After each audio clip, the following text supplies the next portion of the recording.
வடக்கைச் சேர்ந்த தமிழ் பெண் கொழும்பு மருதானை பொலிஸ் நிலையத்தில் உயிரை மாய்த்துக் கொண்டதாக தெரிவிக்கப்பட்ட சம்பவம் பெரும் சர்ச்சைகளை ஏற்படுத்தி இருக்கிறது. இது தொடர்பாக நாடாளுமன்றத்திலும் சிவஞானம் ஸ்ரீதரன் அவர்கள் பேசியிருக்கின்றார். என்ன நடந்தது? இது தொடர்பாக விரிவாக பார்க்கலாம். நேற்றைய தினம் வடக்கைச் சேர்ந்த சில செய்திகளில் வவுனியாவை சேர்ந்த பெண் என்று குறிப்பிடப்பட்டிருக்கிறது, சில செய்திகளில் கிளிநொச்சியை சேர்ந்த பெண் என்று குறிப்பிடப்பட்டிருக்கிறது. ஆனால் கொழும்பிலிருந்து வெளிவருகின்ற சிங்கள நாளிதழ்களில் கிளிநொச்சியைச் சேர்ந்த பெண் என்று குறிப்பிடப்பட்டிருப்பதாக கூறப்படுகின்றது. 32 வயதுடைய 2 பிள்ளைகளின் தாய் என்றும் கூறப்படுகிறது. குறித்த பெண் மருதானை பொலிஸ் நிலையத்தில் தடுத்து வைக்கப்பட்ட நிலையில் நேற்றைய தினம் அதிகாலை வேளை தனது உடையை கலட்டி உயிரை மாய்த்துக் கொண்டதாக தெரிவிக்கப்பட்டிருக்கின்றது. இவ்வாறுதான் இது தொடர்பான செய்திகள் வெளியாகி இருக்கின்றது.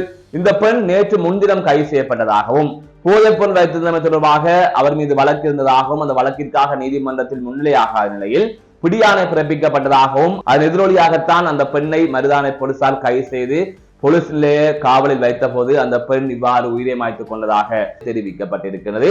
வேறொரு செய்தியில் அந்த பெண் விபச்சாரத்தில் ஈடுபட்டதாகவும் இந்நிலையத்தான் போலீசார் கைது செய்ததாகவும் அவமானத்தால் அந்த பெண் இவ்வாறு உயிரை மாய்த்துக் கொண்டதாகவும் வேறொரு செய்தியில் குறிப்பிடப்பட்டிருக்கிறது. ஆகவே இந்த மரணத்தில் குழப்பமான ஒரு சூழல் இருக்கின்றது. செய்திகள் முதல் போலீசாரின் தகவல் வரை அனைத்திலுமே குழப்பம் இருக்கின்றது. இந்த நிலையில் இந்த விவகாரம் தொடர்பாக தமிழ் அரசியல்வாதிகள் பேச வேண்டும் என்று ஊடகவியலாளர்கள் வலியுறுத்தியிருந்தார்கள்.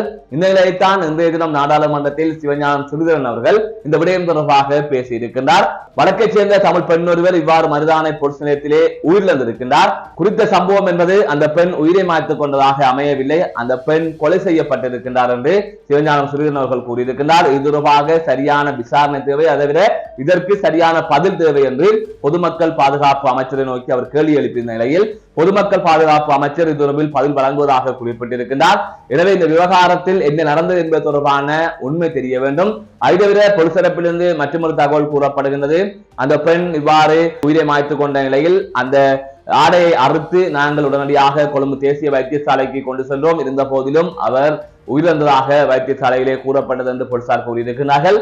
எனவே ஒரு தமிழ் பெண்ணுக்கு கொழும்பில் இப்படி நடந்திருக்கின்றது. இது திட்டமிட்டு போலீசாரால் நடத்தப்பட்ட கொலையா அல்லது அந்த பெண் உயிரை மாய்த்துக் கொண்டாரா, அதன் பின்னணி காரணம் என்ன, அந்த பெண் எந்த இடத்தை சேர்ந்தவர் என்பது தொடர்பான முழுமையான தகவல்கள் வெளிவரவில்லை. தொடர்ந்து இணைந்திருங்கள் டியூப் தமிழுடன்.